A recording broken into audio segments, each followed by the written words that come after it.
इस चैनल को सब्सक्राइब करें और बेल आइकन को भी दबाएं ताकि आपको हेल्थ संबंधी वीडियो का नया अपडेट सबसे पहले मिले। Hello friends, good morning.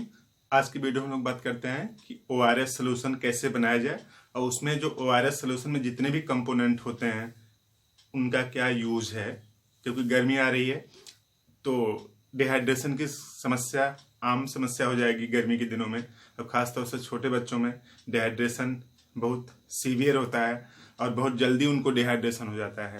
तो आज की पूरी वीडियो में ही हम लोग देख लेते हैं कि जो ओआरएस सोल्यूशन है उसको कैसे बनाया जाए और उसमें के जो कंपोनेंट है उसका काम क्या है ना। तो स्टार्ट करते हैं। तो देखिए, जो ओआरएस है ना, ओआरएस इसका फुल फॉर्म है ओरल रिहाइड्रेशन सोल्यूशन। ओआरएस का फुल फॉर्म है ओरल रिहाइड्रेशन सोल्यूशन। जो ओआरएस का जो सोल्यूशन है उसको बनाने में 4 चीजों का यूज होता है ना। एक है सोडियम क्लोराइड 2.6 ग्राम पर लीटर, यानी 1 लीटर में कितना 2.6 ग्राम। ग्लूकोज 13.5 ग्राम पर लीटर। केसीएल पोटेशियम क्लोराइड 1.5 ग्राम पर लीटर और ट्राई सोडियम सिट्रेट 2.9 ग्राम पर लीटर।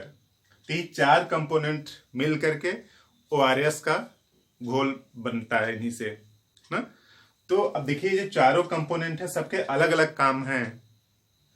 और बेसिक चीज आप पहले से जानते हैं कि जो अगर 70 केजी का आदमी है, चाहे मेल हो चाहे फीमेल हो, यानी 70 केजी पर्सन में 90 ग्राम सोडियम होता है और 170 ग्राम पोटेशियम होता है। तो देखिए, बाई नेचर हम लोगों की जो ह्यूमन बॉडी है उसमें सोडियम कम है, पोटेशियम क्या है, ज्यादा है। जितने भी फ्रूट्स होते हैं ना, सब में पोटेशियम ज्यादा होता है, सोडियम कम। जितने भी आप फ्रूट्स जानते हैं सब में ऐसा ही है। यानी जैसे ह्यूमन बॉडी का कंपोजिशन है, मोर और लेस फ्रूट में साल्ट का कंपोजिशन उसी टाइप से है।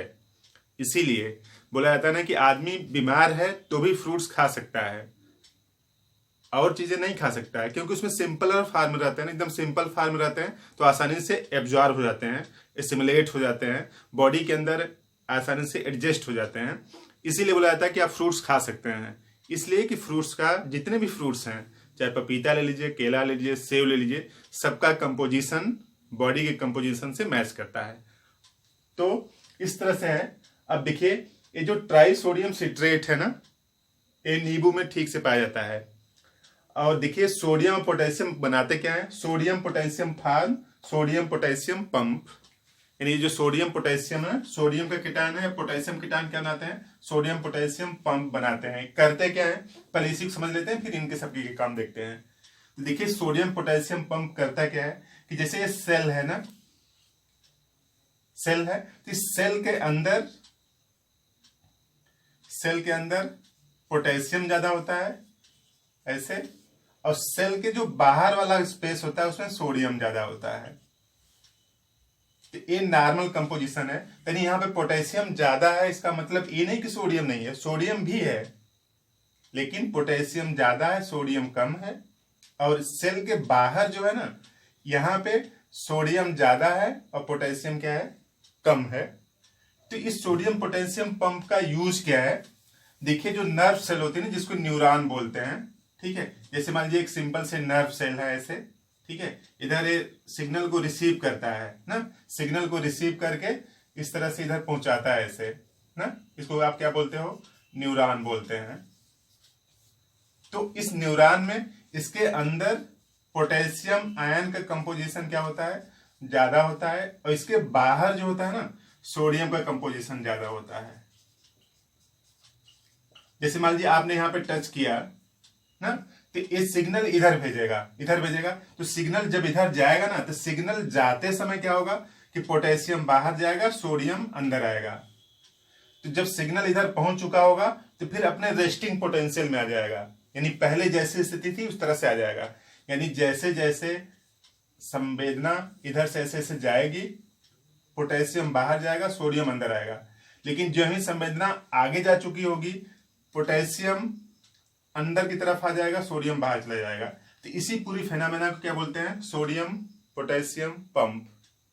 अब एक एक कंपोजिशन यहाँ पे देखते हैं। तो देखिए, यहाँ पे सोडियम, इसमें क्या है, पोटेशियम है। तो देखिए जो सोडियम है ना, सोडियम क्लोराइड है, ये जो सोडियम क्लोराइड है, ये जो सोडियम केटायन है ना, शरीर में पानी को बनाए रखने के लिए एकदम जरूरी है ना? तो सोडियम शरीर में जरूरी इसलिए है कि एक सोडियम अपने चारों तरफ 6 वाटर के मॉलिक्यूल को बाइंड रखता है। यानी 1 sodium cation have ability to attract 6 water molecule. यानी एक सोडियम के केटायन अपने चारों तरफ 6 वाटर के मॉलिक्यूल को अट्रैक्ट किए रहता है ना? ऐसे अट्रैक्ट किए हुए इस तरह से। तो इस तरह से सोडियम अगर है तो शरीर में पानी रहेगा ना। अगर सोडियम लॉस हो गया, क्योंकि जिनको डिहाइड्रेशन हो जाता है ना, जिनको डिहाइड्रेशन हो जाता है तो सोडियम क्लोराइड ये सब लॉस हो जाते हैं। तो सोडियम क्लोराइड लॉस जो हो गया है उसी की भरपाई करने के लिए आप क्या लिखते हैं, ORS सोल्यूशन लेते हैं। तो सोडियम क्या करता है, शरीर में पानी को रिटेन करता है। अब ग्लूकोज की क्या जरूरत है, ग्लूकोज की जरूरत इसलिए है कि जब आपने जैसे मान लीजिए कि स्टमक में आ गया, आपने पानी पी लिया, तो यहाँ पे क्या आ गया, सोडियम क्लोराइड आ गया ना। तो ये मान लीजिए माउथ से जब इसमें आ गया ना, तो एब्जॉर्ब नहीं होगा, ये अपने से एब्जॉर्ब नहीं होगा। इसको एब्जॉर्ब करने के लिए किसकी जरूरत पड़ेगी, एनर्जी की जरूरत पड़ेगी। अगर एनर्जी की जरूरत पड़ती है तो उस ट्रांसपोर्ट की क्या बोलते हैं, एक्टिव ट्रांसपोर्ट। समझ में आया? यानी आपने NaCl मान लीजिए ले लिया, उसमें अगर आप ग्लूकोज नहीं मिलाएंगे तो NaCl आपने ले तो लिया, पेट में आ जाएगा, लेकिन एब्जॉर्ब नहीं होगा। तो एब्जॉर्ब होने के लिए किसकी जरूरत है, एनर्जी की। एनर्जी की जरूरत है, इसलिए आप इसको क्या बोलते हैं, एक्टिव ट्रांसपोर्ट है ना। तो एक्टिव ट्रांसपोर्ट होगा, एक्टिव ट्रांसपोर्ट में एनर्जी की जरूरत पड़ती है। एनर्जी कौन प्रोड्यूस करता है, ग्लूकोज प्रोड्यूस करता है, इसलिए ग्लूकोज मिलाना जरूरी है ना। देखिए सोडियम क्लोराइड और ग्लूकोज का जो रेशियो है ये 2.6 ग्राम पर लीटर है, और कितना है, 13.5 ग्राम पर लीटर है। यानी 1 लीटर में सोडियम और ग्लूकोज का जो रेशियो है, देखिए मोर और लेस कितना है, 3:5 के टर्म में ना, सॉरी 1:5 के टर्म में। यानी देखिए सोडियम 2.6 और ये कितना है, 13.5 है। तो 1:5 के रेशियो मिलाना चाहिए। यानी 1 चम्मच है, ऐसे मान लीजिए एक चम्मच अगर आपने ग्लूकोज मिलाया तो इसी का 1/5 क्या मिला दीजिए, नमक मिला दीजिए। यानी सोडियम क्लोराइड पानी को रिटेन करता है, ग्लूकोज सोडियम क्लोराइड के एब्जॉर्प्शन के लिए जरूरी है। पोटेशियम क्या करता है, पोटेशियम और सोडियम मिलकर क्या बनाते हैं, सोडियम पोटेशियम पंप बनाते हैं। इसीलिए ऐसे बच्चे या फिर एडल्ट जिसमें डिहाइड्रेशन हो जाता है तो उनमें क्रैम्प आने लगते हैं, ऐंठन आने लगती है, मरोड़ होने लगती है, इस वजह से कि सोडियम पोटेशियम पंप ठीक से काम नहीं करता। अब चौथा कंपोनेंट है ट्राइसोडियम सिट्रेट। ये जो ट्राइसोडियम सिट्रेट है ना, ये नींबू में पाया जाता है। ये किसमें पाया जाता है, नींबू में। तो ये क्या करता है कि जैसे जिसको डिहाइड्रेशन हो चुका होगा ना, जब डिहाइड्रेशन हो चुका होगा तो ढेर सारा पानी क्या हो गया होगा, बाहर निकल गया होगा। तो उसका जो ब्लड है ना,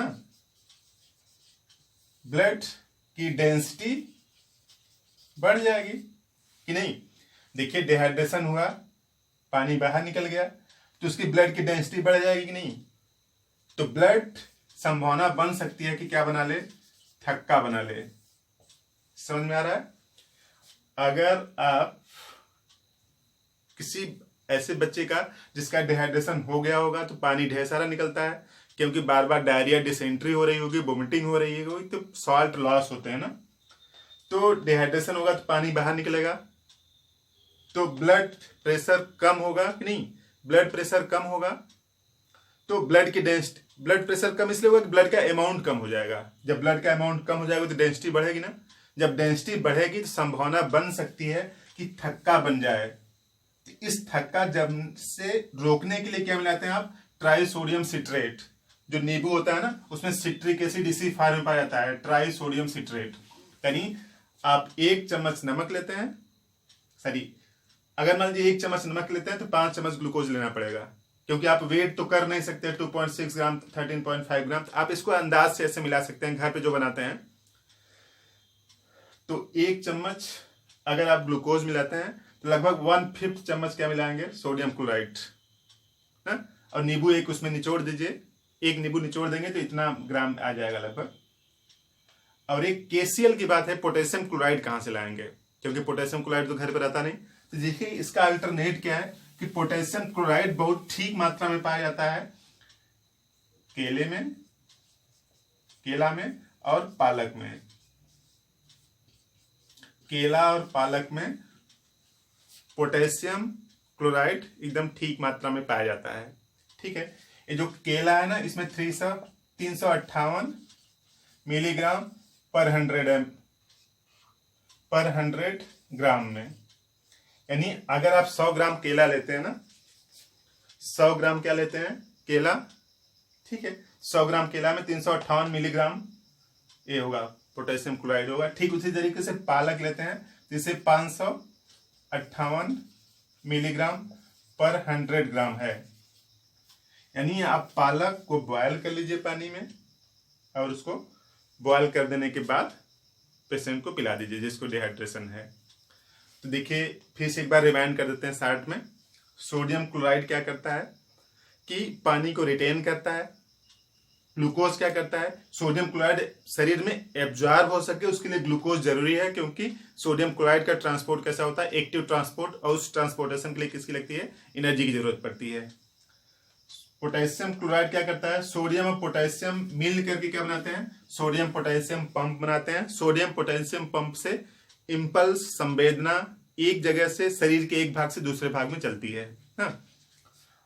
और इस ट्राइसोडियम सिट्रेट क्या है, एंटीकोगुलेंट के रूप में यूज किया जाता है, यानी ब्लड का थक्का नहीं जमने देगा शरीर के अंदर। और दूसरे कंपोनेंट भी पाए जाते हैं कि जो ब्लड को थक्का नहीं जमने देते हैं, ठीक है, उसको हिपेरिन है, एंटीकोगुलेंट फैक्टर है, तो इस तरह से पाए जाते हैं। तो इस तरह से ओआरएस का सलूशन आप घर पे बना सकते हैं। छोटे बच्चों में बहुत सीवियर होता है डिहाइड्रेशन, उसका इम्पैक्ट बहुत जल्दी दिखता है, बड़ों में भी दिखता है, तो आप इसको घर पे बना के उसको दे सकते हैं। तो आपको वीडियो अच्छा लगा तो इस जानकारी को दूसरों को भी बताएं। चैनल को जरूर शेयर सब्सक्राइब करें। Thank you.